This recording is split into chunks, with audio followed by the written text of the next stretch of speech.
We have our Bibles open at 2 Samuel and chapter 11. At the time when kings go forth to battle. This chapter, in many ways, is a great reminder as to what human nature is all about. It's important, the fact that we've looked at David in his acts of great faith, defeating the Philistines, defeating Goliath, entering into many battles and always coming out victorious. He was able to do great things, was David. And yet within all of us, there is a weakness.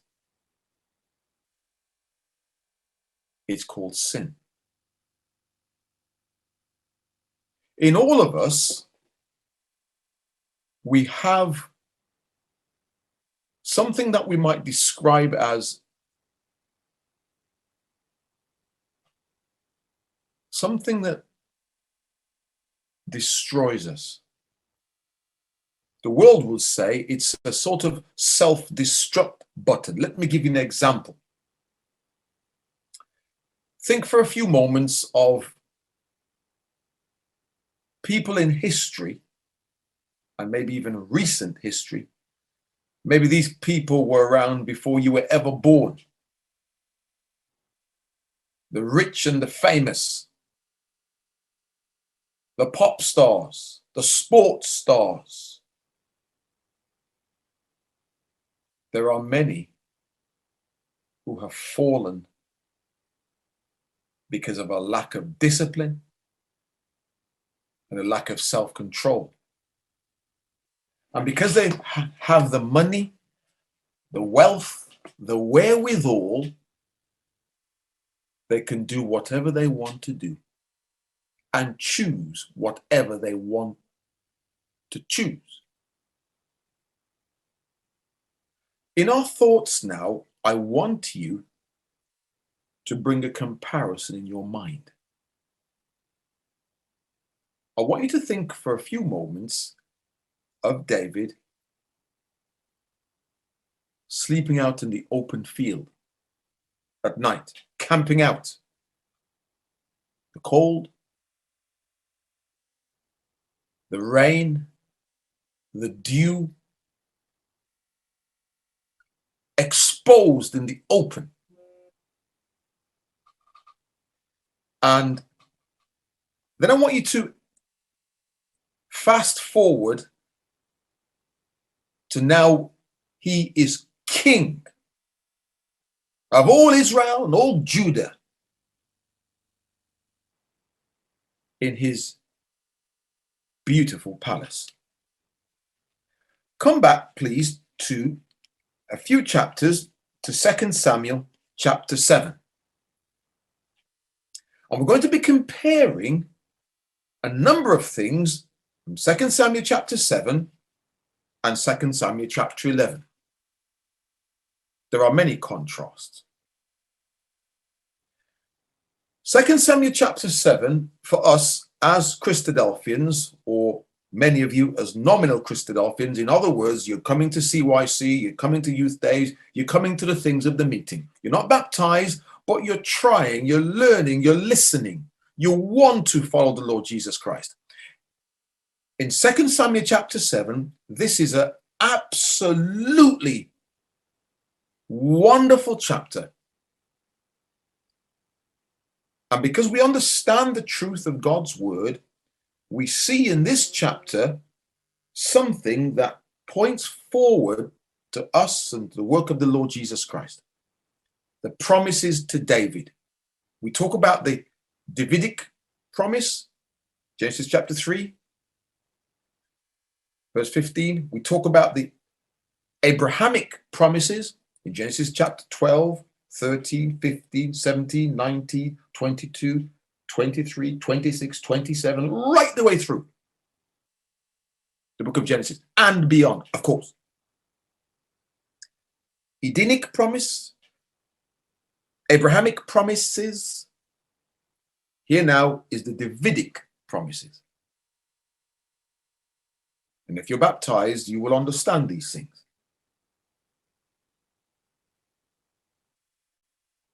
Verse 1, David now, everything is going great. 2 Samuel 7, verse 1. And it came to pass, when the king sat in his house, the Lord had given him rest round about from all his enemies. All the nations round about were not as mighty as David. He had put them all down. He was the one who was the head of the nations. He was the one who was in charge. He was the great king, King David, king of Israel. And everything was just right. And there was no war.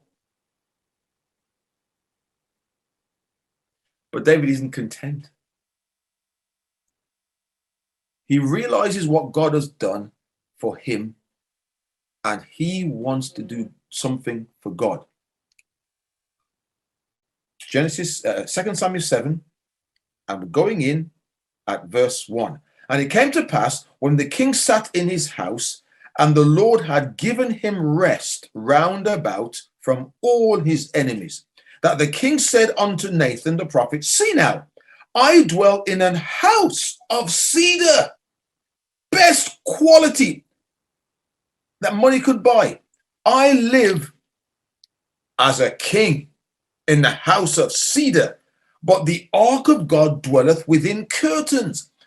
Look where I live, in this wonderful palace, and look where the ark is, in curtains.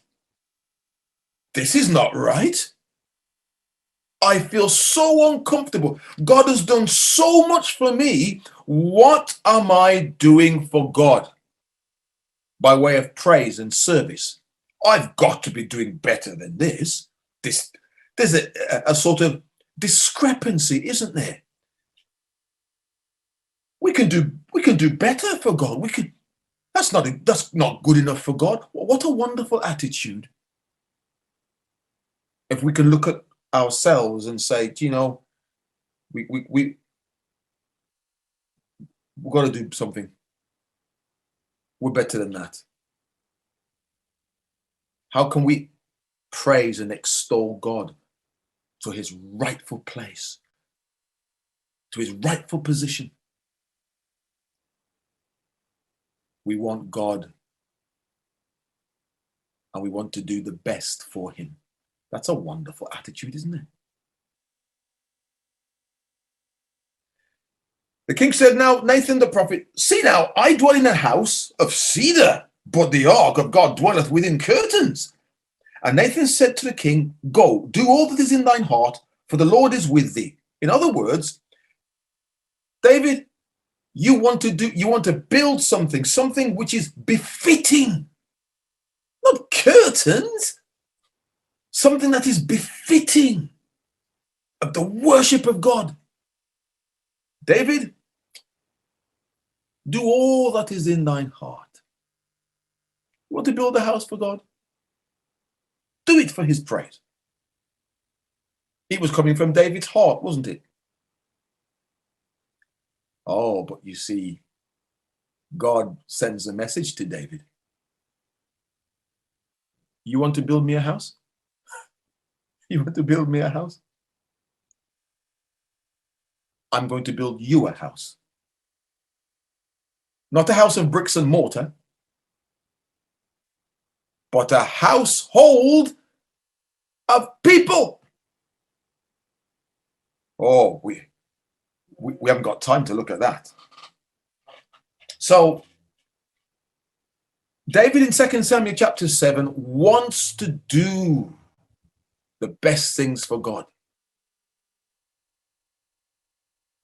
Turn over 2 pages to 2 Samuel chapter 11.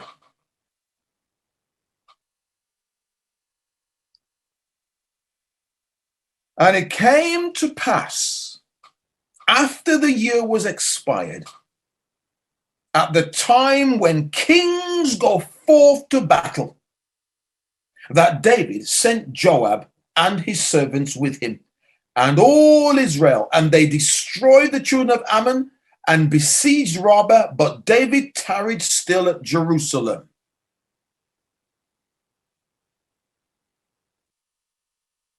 He sends all the army out. Notice what it says, at a time when kings go forth to battle. I'm not sure exactly what time of year it was. What would normally happen when the crops are ready and the harvest is ready and the land is producing in abundance, the olives have been harvested. The grapes have been harvested. The corn and the wheat is high. But you see, the enemy wouldn't wait, because they're not going to go in and cut down the corn and pick all the grapes and the olives, are they? No. They're going to wait for them to be harvested. And they're going to wait for there to be money in the land.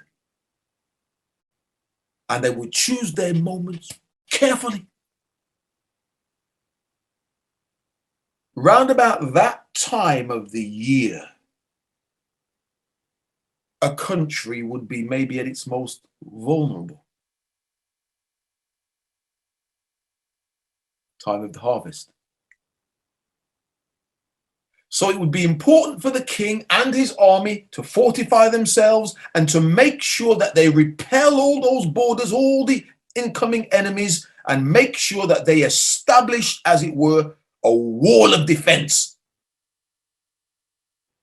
And David would have spearheaded the attack.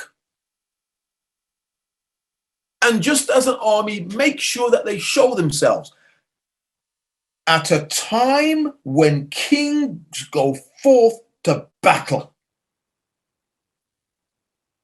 Point number 1, please remember this phrase. David chose not to fight the battle of the Lord. And herein I find, young people, is a very important lesson. If you're not fighting the battles of the Lord, do you know what happens? You end up fighting your own battles, and you're going to lose. Oh, you don't believe me? Let's read on. At a time when kings go forth to battle,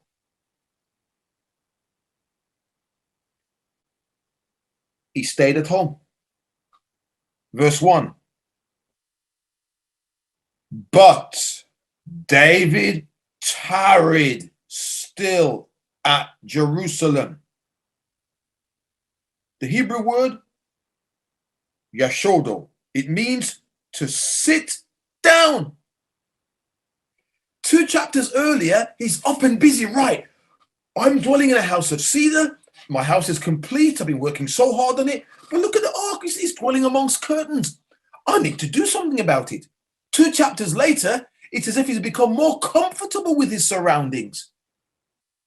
Now, I'm not saying this to criticize David.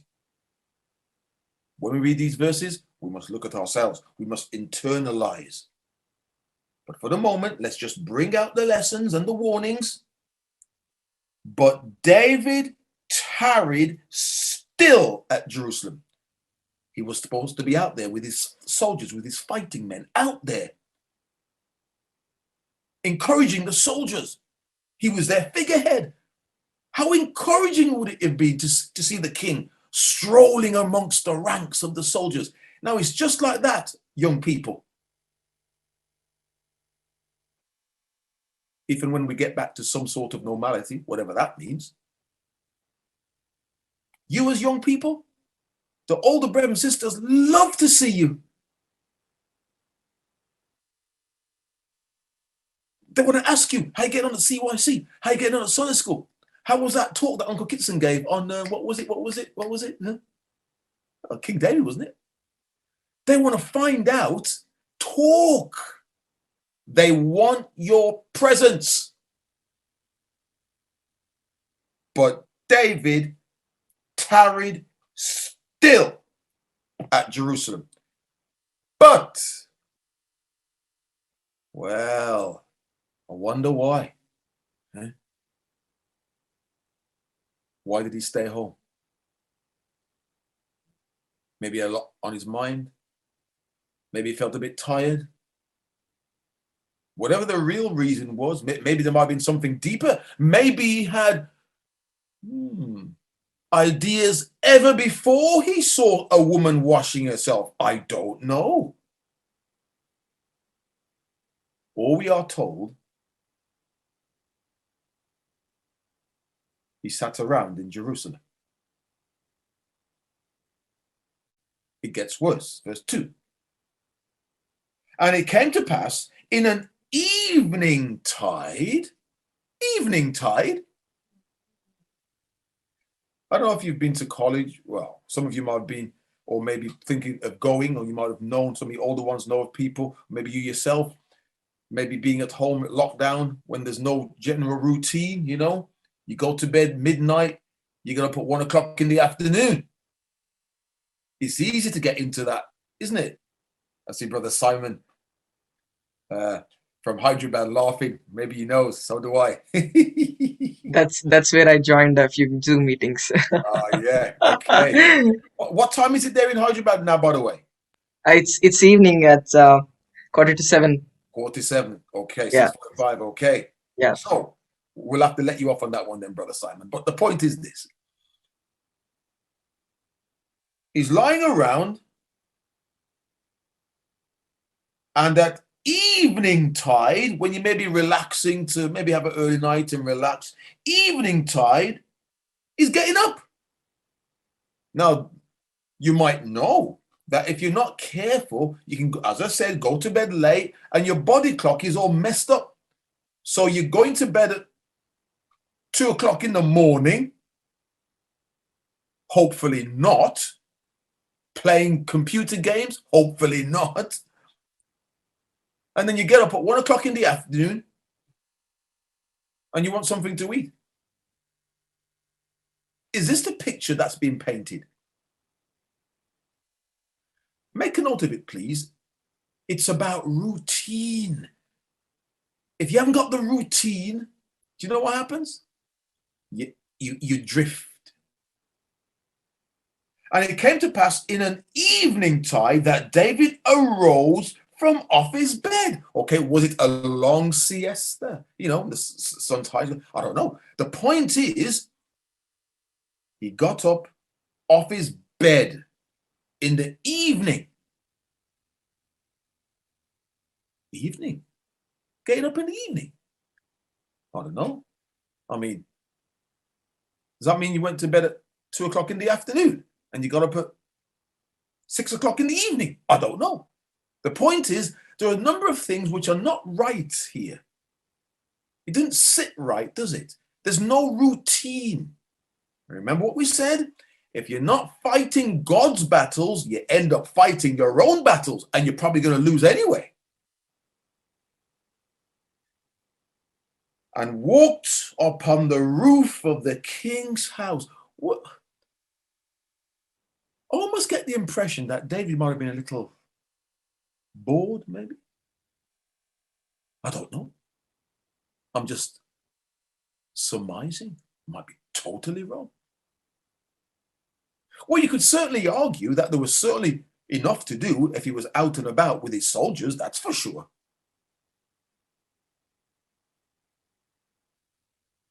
He got off his bed and walked upon the roof of the king's house.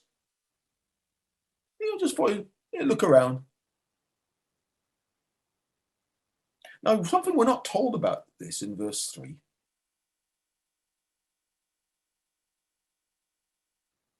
Had he done this before? Did he know what time he would see someone washing themselves?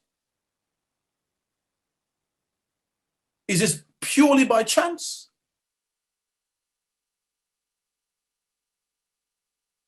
Or is this premeditated?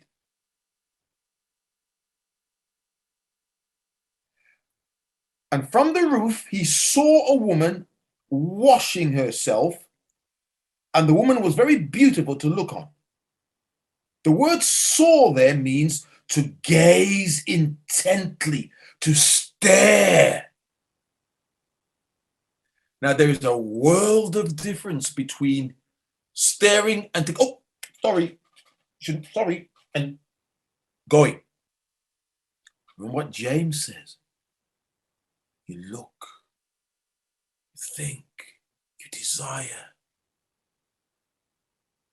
It brings forth sin. He should have just turned around and walked away. It was a personal thing, this woman washing herself. Washing herself.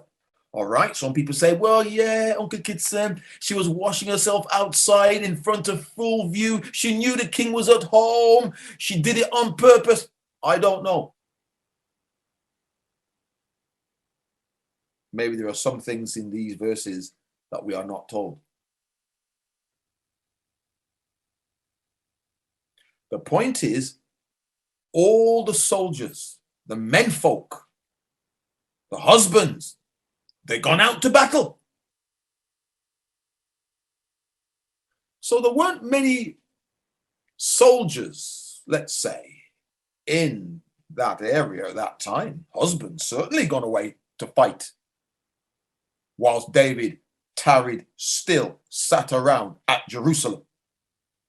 Remember, if you're not fighting God's battles, in doing the battles that you're supposed to be fighting, you're going to end up fighting your own. And the woman was very beautiful to look upon. And David sent and inquired after the woman. And one said, is not this Bathsheba, the daughter of Eliam, the wife of Uriah the Hittite? And once David knew, now David had many wives at that point.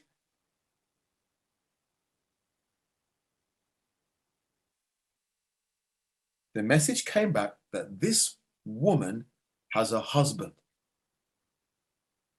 And he should have left it there.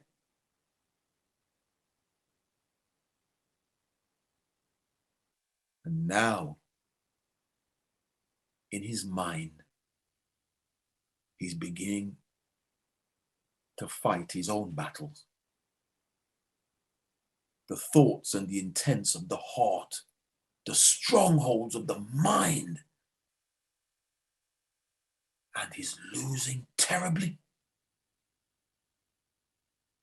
And instead of stopping, he sends for her. And David sent messengers and took her. And she came in unto him. And he slept with her. Now let's just slow that down in verse 4. When you read that verse 4, it happens so quickly, doesn't it? Don't you think there's more to it? Let me paint this picture to you.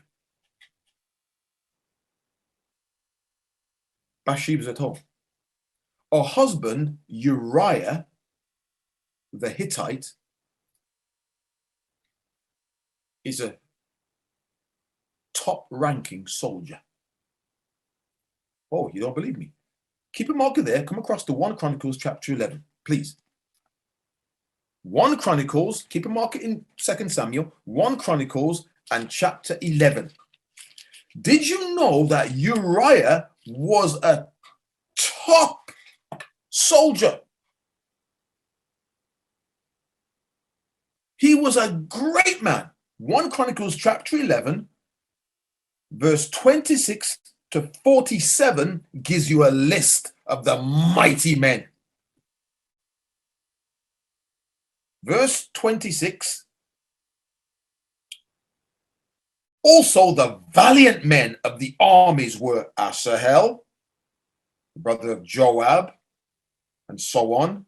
Verse 27, more names. 29, 30, more names.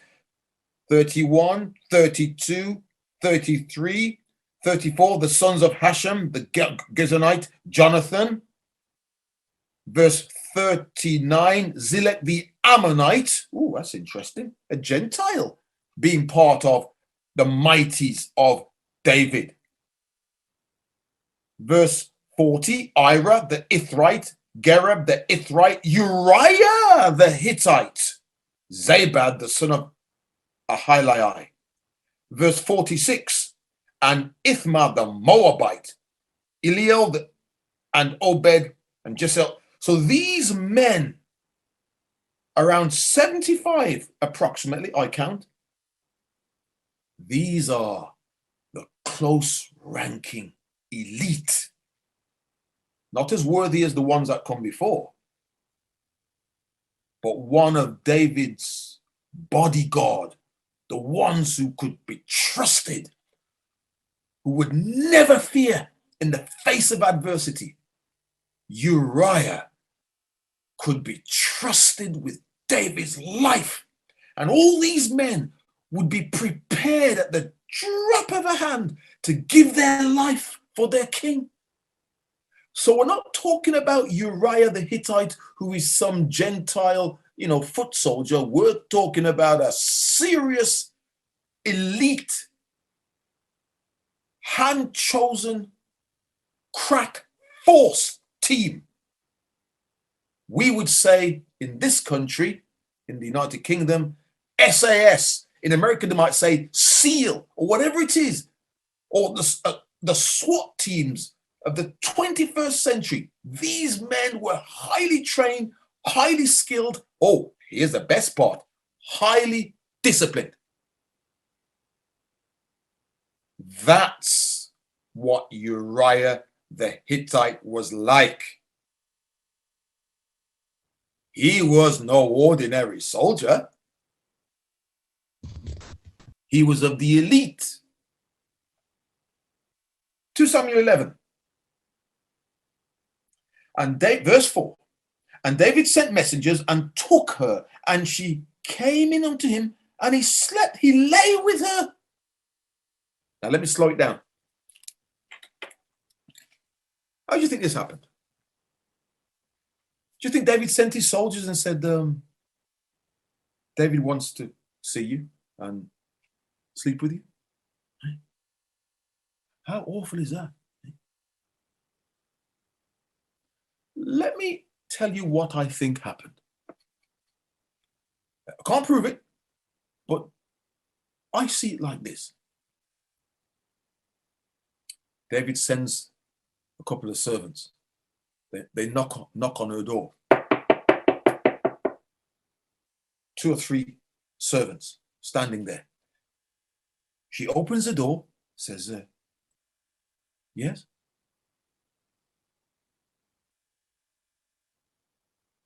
David wants to speak with you. And straight away, her emotions are up in the air. Why? Straight away, Bathsheba is putting 2 and 2 together, and she's making 10. Why do I say that? Think of the evidence. Her husband is away on battle.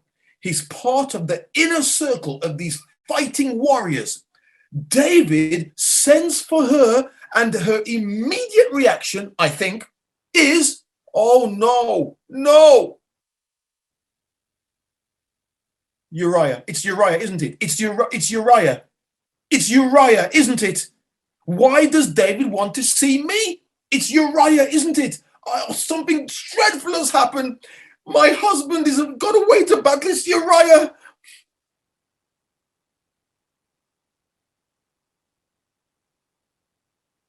So with all her emotions up in the air,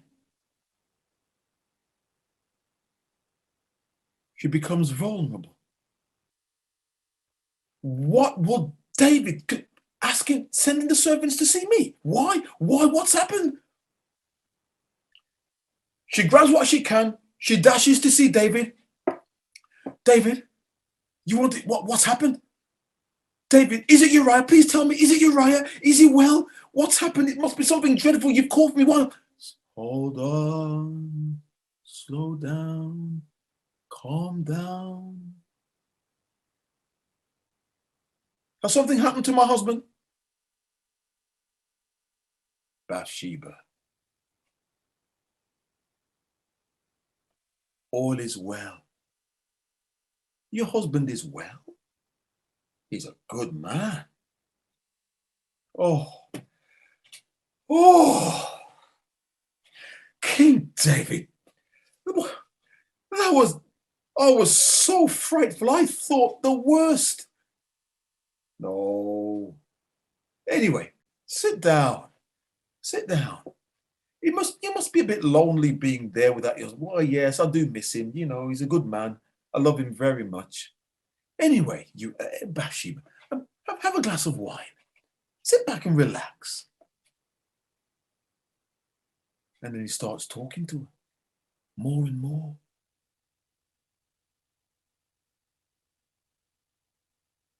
And her guard is let down. Some have argued maybe she couldn't say anything, she couldn't scream, she couldn't cry out because he was the king. Well, under the law, if two are found in the field, if the woman called out and said to stop and try to get away, then the man was at fault. But if both parties just kept it quiet, oh, different story. Never once are we told she cries out. Never once are we told she tries to scramble away.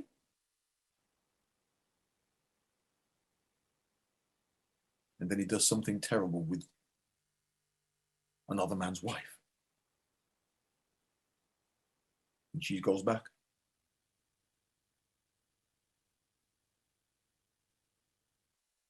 Then comes the news. Verse 5. And the woman conceived. That one act, he gets her pregnant. And the woman conceived and sent and told David and said those 4 words which would have destroyed David in his mind. I am with child. I am expecting your baby. What?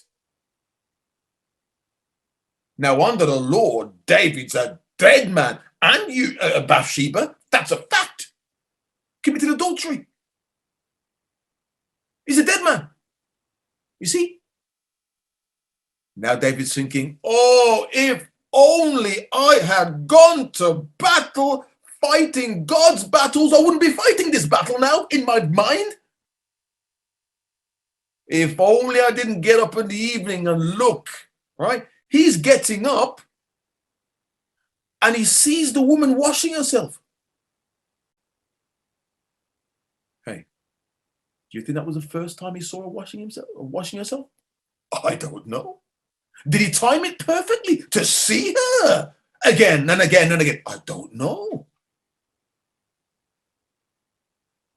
But I tell you, he now is wishing he had never set eyes on the woman.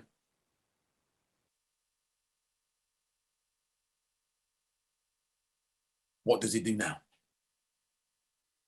How can he get out of the problem? I know what I'll do. I'll call for Uriah the Hittite. I'll get him to come home. He's been a long time in the battlefield. He must be so looking forward to getting back home. So looking forward to seeing his beautiful wife. So looking forward just to putting his feet up and having a rest. Having a nice meal. I know. When he comes back, he'll be with his wife. And then he'll think, it's his baby. Great. and no one will ever know.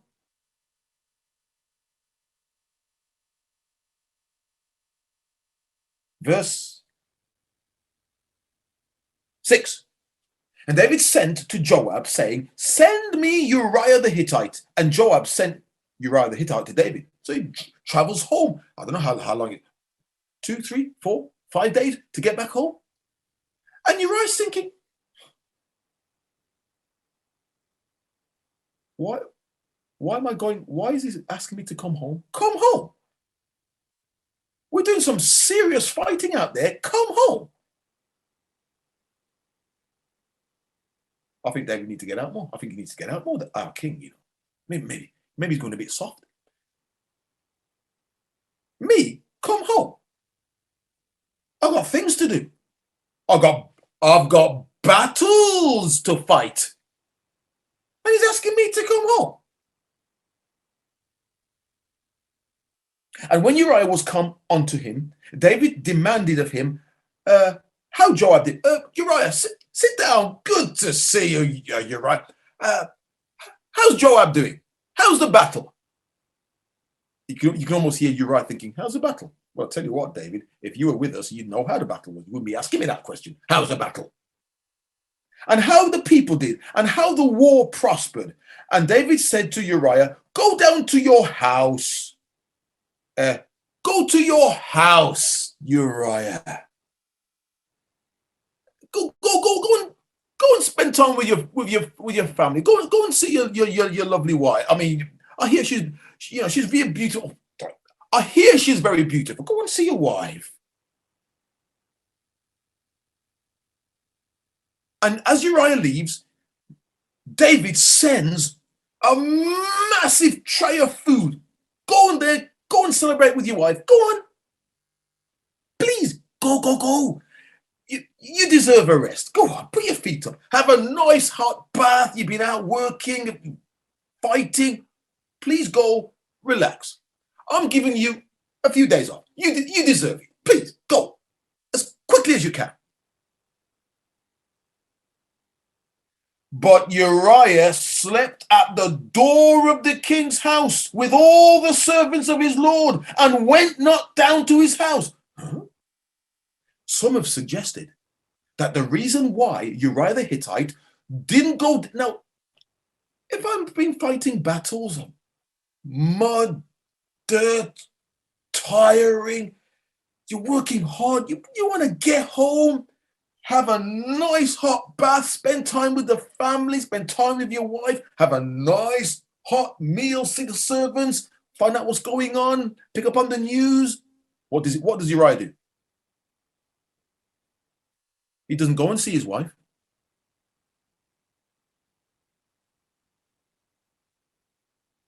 He sleeps at the door of the king's house. What? Yeah, but Uriah, go and have a nice meal, a hot bath, go and relax. Go and wash the dirt of war out of your hair, out of your nails. Go on. Go to your wife's house.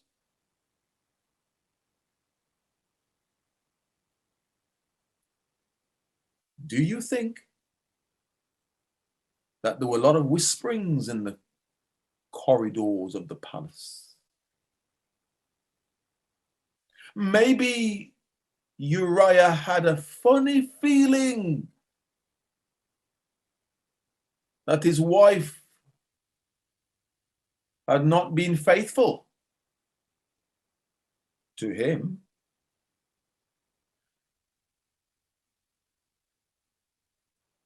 And when they had told David, verse 10, saying, Uriah went not down unto his house, David said unto Uriah, Uriah, please, you've had a hard battle. Why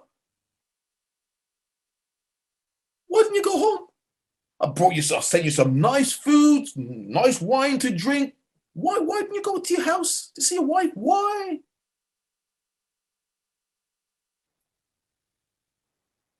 Now look at verse 11 and see how Uriah is getting a little irritated. He's really saying, David, do you know what? You need to get out more. And Uriah said unto David, the ark, remember what David felt about the ark before? The ark's dwelling in tents. The ark and Israel and Judah abide in tents. In tent now, it's like after Bible school, we've been camping, Harper Adams Bible School, whatever. You can't wait to get home afterwards, have a nice hot shower and just relax a bit. Judah, all the soldiers are living in tents, and my lord Joab and the servants of my lord are encamped in the open field.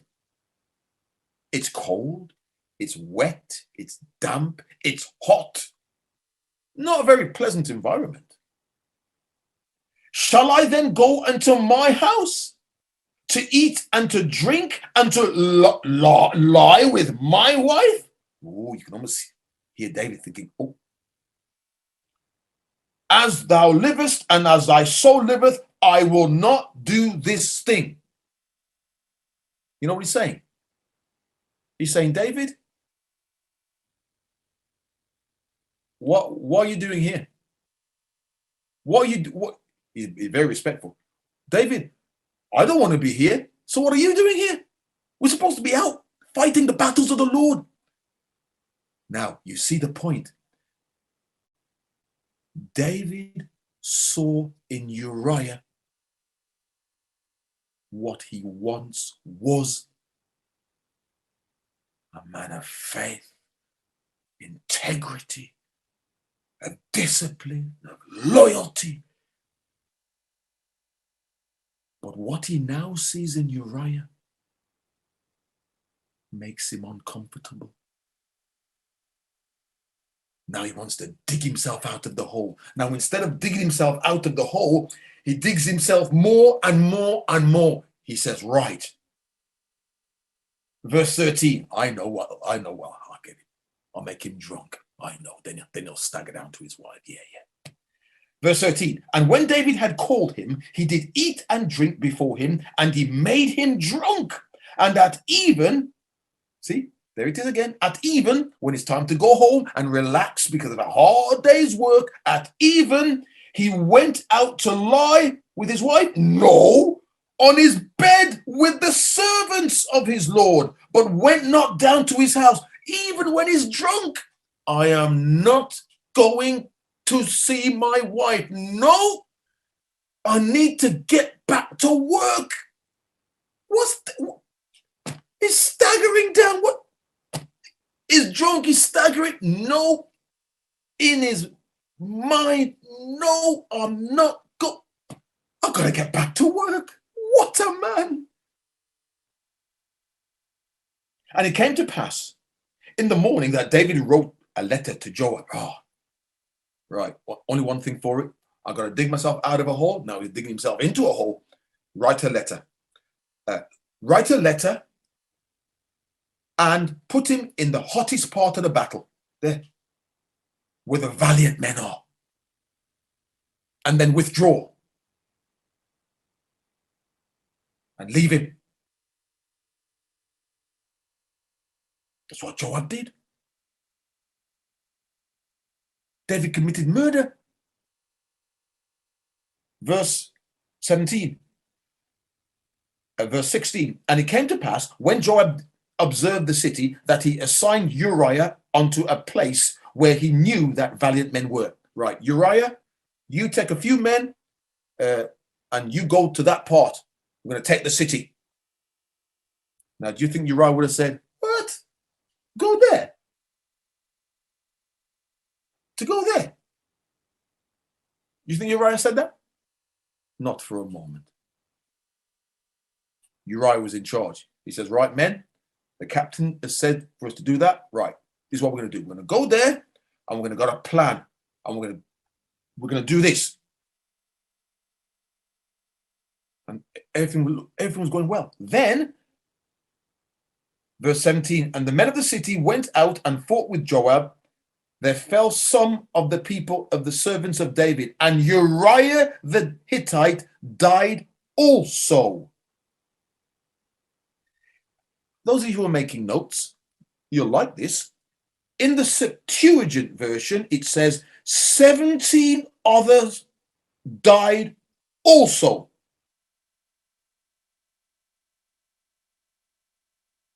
That's what the Septuagint version says. 17 others. So it wasn't just Uriah that died. They withdraw. They leave him, give him no cover. That's what the plan was. Verse 15, remember? Set ye Uriah in the forefront of the hottest battle and retire ye from him. You know what that means? Yes, go with the men. And then I want the soldiers, when you give the command, to leave him by himself. Withdraw. And Uriah is thinking, where are you going? Stay, come on, stay. Why are you going back? Go forward. And as they withdraw, 17 men and Uriah get caught up. And they die. And Uriah. And this was an awful time. Look at verse 25. Then David said unto the messengers, thus shalt thou say unto Joab, when the message comes that Uriah is dead, let not this thing displease thee. Margin, let not this thing be evil in your eyes. Don't let it be evil in your eyes, Uriah. For the sword devoureth one as well as another. The word comes again in verse 27. Verse 26. And when the wife of Uriah heard that Uriah, her husband, was dead, she mourned for her husband. All the guilt. What would she say when he came back and he found that she's heavily pregnant? And when the mourning was past, David sent and fetched her to his house, and she became his wife and bare him a son. But the thing that David had done displeased the Lord, was evil in the eyes of the Lord. Did you notice that? Verse 25, David says to Joab, don't be displeased with this. Verse 27, God was displeased with this. That's the point. If God's displeased, that's the only thing that matters. Joab, don't be displeased, please. God was displeased. You see what happens? David ended up fighting his own battles because he wasn't fighting God's battles. God's battles. Pray to God. Ask God to help you. Be honest. Be true.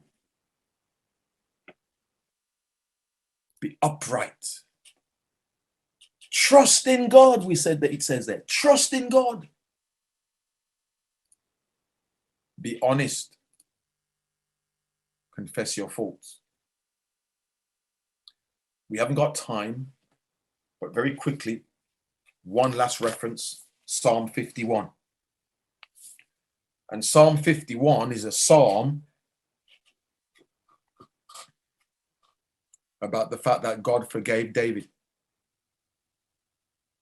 He had to live with the consequences. Under the law, he should have been killed. And Bathsheba. 51 of Psalm verse 1. He was so sorry. Have mercy. Look what my Bible says in the heading. A psalm of David when Nathan the prophet came unto him after he had gone into Bathsheba.